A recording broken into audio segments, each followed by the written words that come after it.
Nistas, tudo bem? Vamos lá! Hoje a gente tem uma live super especial que é sobre emergências hipertensivas. Então fiquem comigo e vamos tirar todas as dúvidas desse tema tão importante, tão presente no dia a dia de todos os plantonistas, não é mesmo? Bom, boa noite. Para quem não me conhece, eu sou a doutora Raíra Pureza, sou médica cardiologista e tenho uma subespecialidade, um mestrado, dia a dia em cardiologia intensiva, e eu estou aqui mais um dia com nossa grande missão de compartilhar conhecimento prático pronto para você usar no seu plantão e assim você dará mais um passo em direção a dominar de vez as emergências cardiológicas e atingir a tão sonhada segurança no seu plantão. Bom, galerinha que tá aqui pelo Insta, ó, pega esse aviãozinho, já compartilha com um colega médico, tá? Porque hoje a gente vai responder a todas as perguntas que recebemos em emergências hipertensivas. E quem tá aqui no YouTube, ó, já deixa seu like, se inscreve no canal. Galera do Insta, depois corre lá no YouTube também, dá essa força, tá? Para o nosso canal crescer, porque a gente compartilha aqui conhecimento que salva vidas, beleza? Então vamos lá, vamos começar. Ó, canetinha e papel na mão, anotem tudo, porque aqui eu vou te dar um resuminho para você já levar direto para o seu plantão de amanhã, beleza? Bom, vamos nessa. Gente, eu recebo muitas perguntas em hipertensão, tá? Sobre manejo de hipertensão no pronto-socorro. Também recebo sobre hipertensão ambulatorial, mas o nosso foco aqui é pronto-socorro, então vamos nessa. Muitas perguntas eu recebo no manejo de emergência hipertensiva. Uma delas eu recebi até pessoalmente, no último ACLS que eu dei no final de semana, me perguntaram sobre isso no finalzinho do curso, depois das provas e tudo. E recebo muito nas caixinhas de perguntas e nos questionários que a gente deixa aqui. Então vamos lá. Primeiras perguntas são perguntas com relação às medicações a serem feitas em emergências hipertensivas. Então eu recebi perguntas como, por exemplo, por que não devo fazer o nifedipino sublingual diante de uma emergência hipertensiva? Outra pergunta que eu recebi, por que não fazer o captopril sublingual? Outra pergunta, por que não fazer a furosemida? E vamos lá. Gente, tudo começa de um ponto muito importante e que a gente sempre fala aqui. Qual é esse ponto? Comece classificando o seu paciente, estruturando o seu raciocínio. Então, todo paciente que você for atender na vida, você tem que pensar primeiro no que é mais grave. Nossa, Raíra, como você é pessimista? Não, é segurança do seu paciente, tá? Para você não deixar passar nada grave. Então, chegou um paciente para você, com qualquer que seja a queixa, você tem que descartar primeiro uma causa fatal para aquilo que seu paciente está sentindo, tá?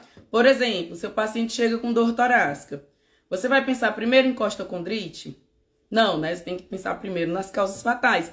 Descartadas essas causas fatais, você vai pesquisar as causas menos graves, tá? Porque aí você já vai ter tempo para isso. E com hipertensão não é diferente, galerinha. É a mesma coisa, é o mesmo raciocínio, tá bom? Então, chegou o paciente com crise hipertensiva para você no pronto-socorro, primeiramente você deve descartar as causas fatais. E tem causa fatal de hipertensão?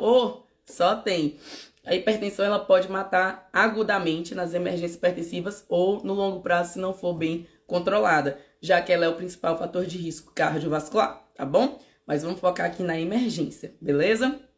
Gente, chegou o paciente com crise hipertensiva. Raíra, o que é crise hipertensiva? É uma elevação aguda e acentuada da pressão arterial com sintomas. É uma elevação sintomática. Então, o paciente chegou em crise hipertensiva, ou seja, por exemplo, o paciente com dor de cabeça, com dor, não sei, cervical, com dor no tórax, o paciente com algum sintoma, tontura, chegou com sintoma e uma pressão muito elevada. Isso é uma crise hipertensiva. E a gente tem 3 tipos de crise hipertensiva.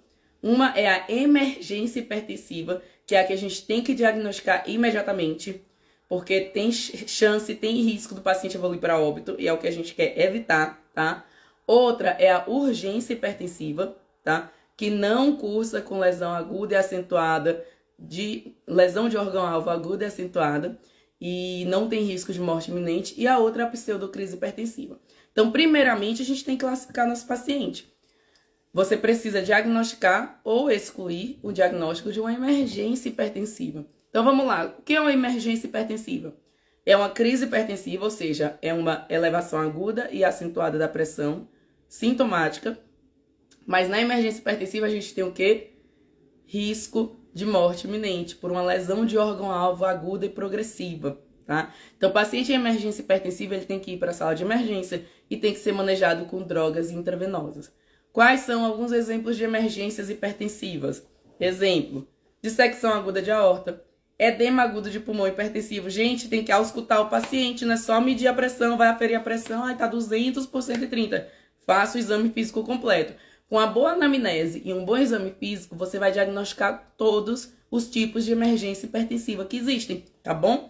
Então, façam uma anamnese adequada e direcionada e façam um exame físico adequado e direcionado, tá? Então, veja PA e pulso nos dois membros, auscute o seu paciente. Será que ele não está em edema agudo de pulmão? Ou será que ele não está em dissecção aguda de aorta, que vai ter um sopro de IAO, de insuficiência aórtica, que vai ter uma assimetria de pulso e pressão? Será que ele não está em uma síndrome coronariana aguda? E ele vai chegar te relatando uma dor torácica, podendo ser típica ou atípica, né? Vai estar sudoreico, vai estar ataque dispneico. Então, tem que realmente procurar, tem que pensar nas causas fatais de elevação de hipertensão. Então, vê como essa pergunta que me fizeram só cabe depois de classificar. Porque se eu sei que o meu paciente está numa emergência hipertensiva, por exemplo, o paciente pode chegar não te falando muita coisa, mas você vai examinar, tem um desvio de rima, tem déficit neurológico focal. AVC, gente, é uma emergência hipertensiva. Então, você tem que procurar. Busque emergência hipertensiva. Se for emergência hipertensiva, você vai para a sala de emergência com o paciente, vai conduzir de acordo com o tipo de emergência hipertensiva, tá? Mas essa pressão vai ter que ser controlada, sim, e é com nitroprussiato de sódio. Ok, ponto número 1, classificação. Não foi uma emergência hipertensiva, aí a gente vai avaliar se é uma urgência hipertensiva ou uma pseudocrise hipertensiva, certo?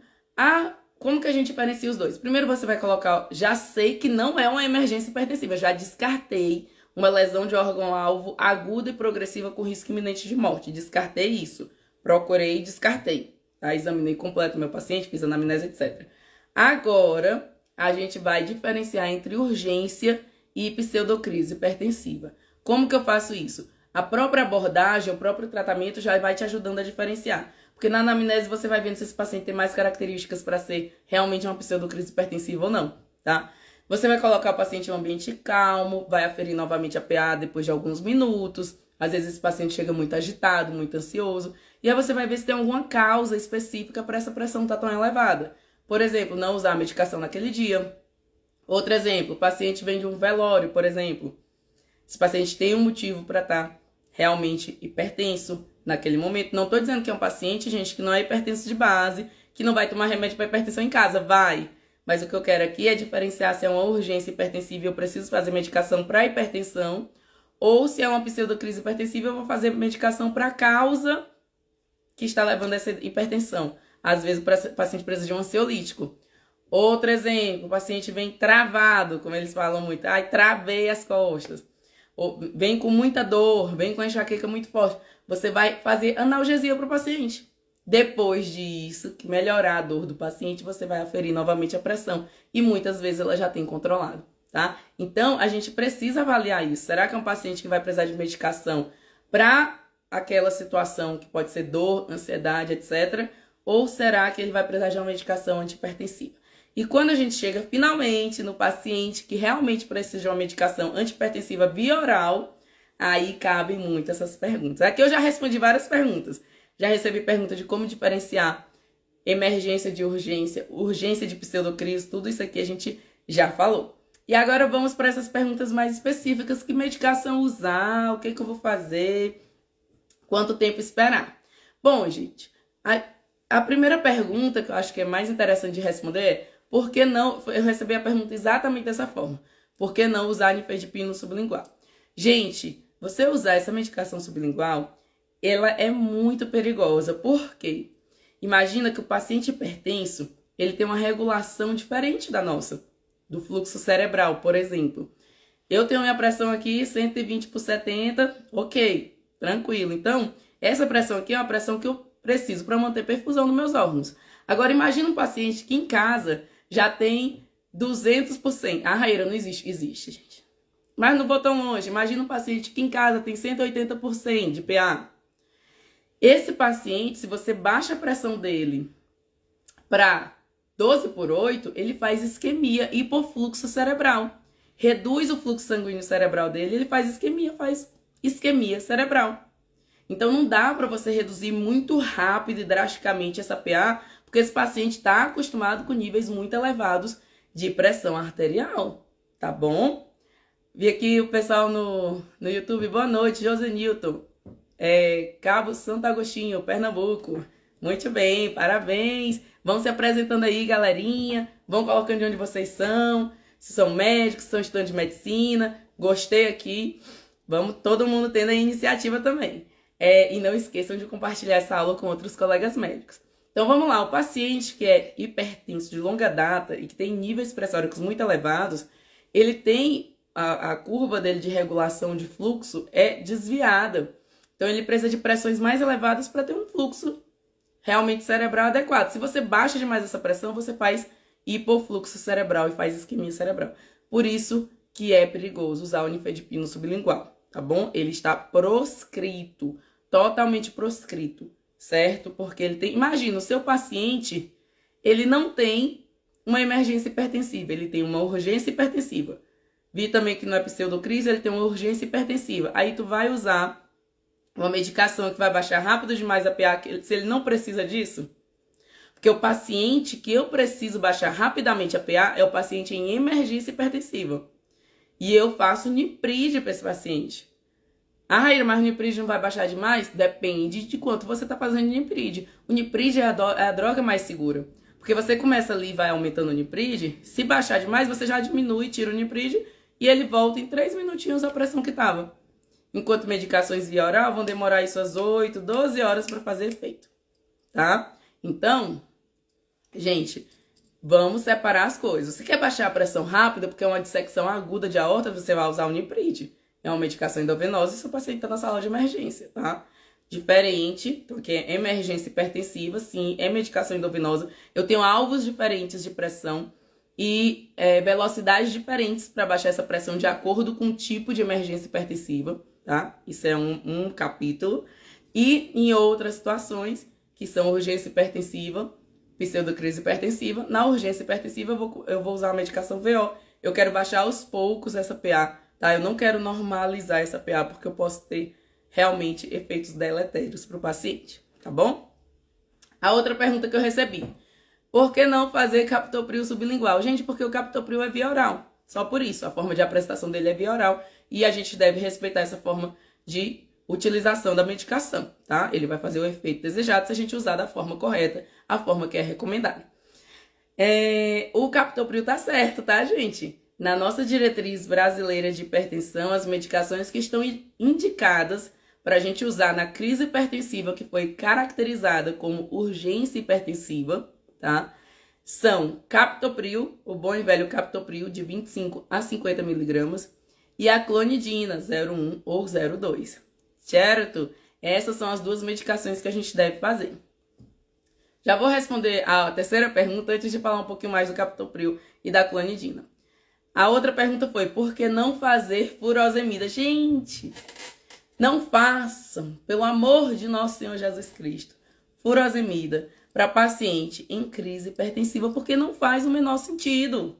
Não faz sentido. Você vai depletar volume do paciente, eletrólitos, pode causar arritmia por depleção de eletrólitos, e não é uma medicação que é para ser usada para isso, gente. Olha, fazer furosemida, ou você não tem o conhecimento de que isso não deve ser feito, ou você não está se importando com o paciente, tá? Porque, na minha cabeça, uma pessoa que faz furosemida sabendo que ela não é para ser feita numa crise hipertensiva, dá a impressão que quer se livrar do problema, sabe? Deixa eu tentar baixar essa pressão rapidamente para já dar alta para esse paciente. Não é isso, gente. Não é assim, tá? Você deve seguir o passo a passo. Primeiro, eu vou avaliar se o paciente está em uma emergência hipertensiva. Se for o caso, é sala de emergência, Nipride. E vou tratar de acordo com o tipo de emergência hipertensiva.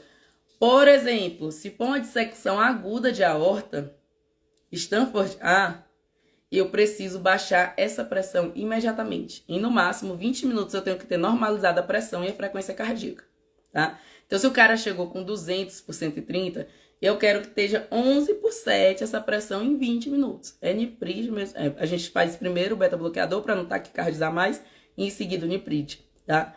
Tem que normalizar a pressão. Por quê? Porque o prognóstico desse paciente piora muito se você deixa ele com a pressão alta e com uma frequência cardíaca alta, certo? Esse é o paciente da dissecção aguda de aorta. Totalmente diferente do paciente com AVC isquêmico, por exemplo. Eu só vou baixar a pressão se tiver ali 180 de sistólica, por exemplo, o paciente aí que eu vou trombolizar, tá? Então, eu não posso baixar demais a pressão no paciente com AVC isquêmico, porque senão aquela área de penumbra que a gente conhece bem, que é a área que ainda não perdeu, ele vai perder também, certo? Então, vejam que é diferente as formas da gente tratar, mas os dois a gente vai usar o Niprid, só que com diferentes alvos pressóricos, tá bom? E isso na emergência hipertensiva. Pseudocrise hipertensiva, a gente já entendeu, né? Então, os opostos aqui. Emergência hipertensiva, vou tratar de acordo com o tipo específico, né? Tem uma lesão de órgão-alvo aguda e progressiva, risco iminente de morte, tratamento é com Niprid mesmo, e o que mais você precisar de acordo com o tipo de emergência hipertensiva. A pseudocrise, você vai identificar o fator causal e corrigir, dor, ansiedade, etc. E no meio, a urgência hipertensiva, a gente vai usar o captopril ou a clonidina, ou os dois, tá? Gente, não adianta você usar o captopril ou a clonidina e ficar ferindo a pressão 15 minutos depois. Não vai ter feito, não fez o efeito ainda, tá? Vai demorar aí para essas medicações 60, 90 minutos para começar o pico de ação. Então, você tem que dar um tempo para ferir novamente a pressão do paciente. Beleza? E aí, moçada, como estamos de dúvidas de crises hipertensivas? Gente, crise hipertensiva é um módulo inteiro da mentoria. É o módulo 5 da mentoria Domine as Emergências Cardiológicas. A gente encerrou as inscrições, mas quem tiver interesse pode deixar o nome na lista de espera, que o link está na bio, tá bom? Essas são algumas das principais dúvidas que eu recebi em crises hipertensivas. Se vocês tiverem mais alguma, eu vi aqui que Ercília, Ederval estão aqui presentes no YouTube também, galerinha aqui do Insta. Quem tem dúvidas em emergências hipertensivas, digam lá. E lembrando, gente, que a gente tem diferentes formas de abordagem para cada uma delas. Se você fizer, aí você pode perguntar, nossa, Raíra, que medo, se chegar uma crise hipertensiva e for uma emergência hipertensiva e eu não souber diagnosticar, você tem que ter na cabeça quais são essas emergências hipertensivas, qual é a forma de apresentação delas, tá? Tanto que você vai procurar na anamnese quanto no exame físico, nos sinais vitais, e aí você não vai deixar passar nenhuma delas, tá? Eu citei aqui algumas emergências hipertensivas, então se você tiver uma anamnese e um exame físico cuidadosos, não é para passar. Por exemplo, quadros de AVC, né? Quem são os pacientes que chegam muito hipertensos no pronto-socorro em emergências hipertensivas? Tem pacientes que, caracteristicamente, eles chegam muito hipertensos no pronto-socorro. O paciente com AVC, classicamente, chega bem hipertenso no pronto-socorro, certo? O paciente em edema agudo de pulmão hipertensivo, ele chega muito hipertenso no pronto-socorro também, não é verdade? E o paciente com dissecção aguda de aorta é um paciente que, classicamente, também chega muito hipertenso no pronto-socorro. É tanto que a gente fala muito, dor torácica e hipertensão, tem que pensar em dissecção aguda de aorta, tá? Então, não pense só em síndrome coronariana aguda, pense nos diagnósticos diferenciais. E um diagnóstico diferencial muito importante é a dissecção aguda de aorta, certo? Então, você tem que conhecer quais são esses principais diagnósticos que podem se apresentar, que o seu paciente pode se apresentar no pronto-socorro com uma emergência hipertensiva, tá? Exemplos: dissecção aguda de aorta, AVC isquêmico, AVC hemorrágico, tá? A síndrome coronariana aguda pode se apresentar com hipertensão também, o edema agudo de pulmão hipertensivo, tá? A eclâmpsia e dentre outras também. Beleza, galerinha? Hoje a live é um pouquinho mais rapidinha. O objetivo é responder as principais dúvidas que eu recebi em emergências hipertensivas. E agora estou indo para a nossa aula número 3 da nossa turma 4 da mentoria, tá? Domine as Emergências Cardiológicas. Hoje a gente vai discutir casos em síndrome coronariana aguda, com simulação realística, casos da vida real, tá bom? Então, beijos, vejo vocês na próxima live. Muito obrigada, fiquem com Deus e até a próxima.